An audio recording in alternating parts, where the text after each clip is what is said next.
Hi, in this week's video, you're going to learn how to use the past simple in English. You'll learn when and how to use it with confidence. Okay, so let's get started. First up, what is the past simple? Well, the simplest explanation for the past simple is that it's used to talk about the past. With most verbs, the past tense is formed by adding ed. For example, walked, talked, smiled, etc. But there are a lot of irregular past tense forms in English. For a more complete list, you can click the link down below in the comments section. For example, most importantly, the verb to be has the past simple form of was and were, and many other very common verbs such as began, broke, went. In the negative, we use didn't, which is did not, plus the verb. For example, I didn't eat it. And in questions, we use did plus the subject plus the verb. For example, what did you see? Did you lock the door? But questions with who often don't use did. You'd say, who scored the goal?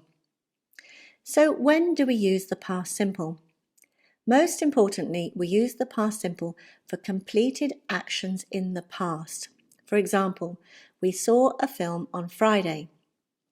We use the past simple because the action took place within a finished period of time. Friday is over, so we use the past simple. So the past simple is often used with time flags such as here, Friday, or last week, at the weekend, in 2019, 2 years ago, or when we were on holiday, to make it clear that the period of time is finished.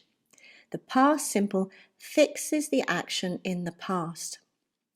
So the past simple is used for events that happened at a particular time in the past.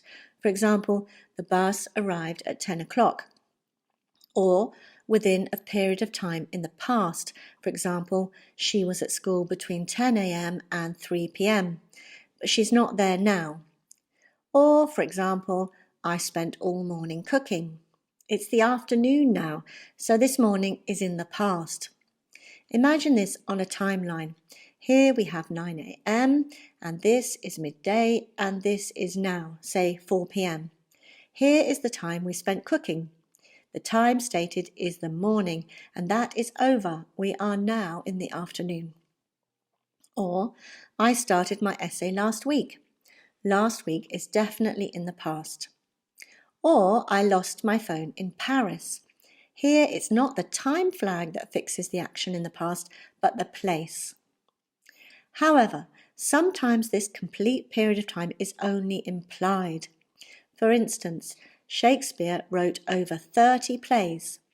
This was during his life, and we know he is dead, so the period of time is finished, so we use the past simple.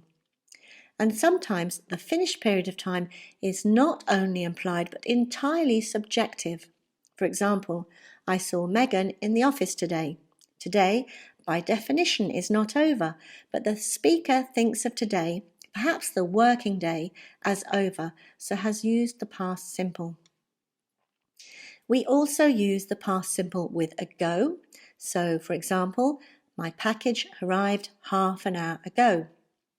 Also for a sequence of actions. So you'd say, I got up, had breakfast, left the house. Also for permanent or long-term situations in the past which are finished. Notice here we use for to say how long. I lived in Spain for 5 years. You're no longer living in Spain. The time is over. The time period is over. Or for events repeated over a period of time in the past, which is now finished. Jack went to a lot of football matches, but he doesn't anymore. Or with questions asking when. When did you move here? The move is in the past.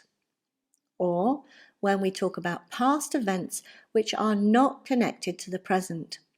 I went to Rome, but not Milan, on a particular trip which is in the past. Or to refer to the present or future in a hypothesis.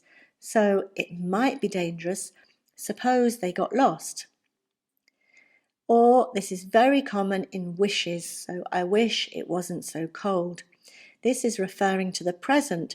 You wish it wasn't so cold now, and yet you use the past simple. Similarly, with the second conditional, you would say, he could get a new job if he really tried. We're talking about a present hypothesis, if he tried now in the present or the future, and yet we use the past simple. Okay, I hope you feel more confident now using the past simple in English. Remember to like this video if you found it useful, share it with your friends and colleagues learning English, and don't forget to subscribe to my channel Oxford English Now so you don't miss out on new English language videos. Also, click the bell so you're notified when a new video comes out.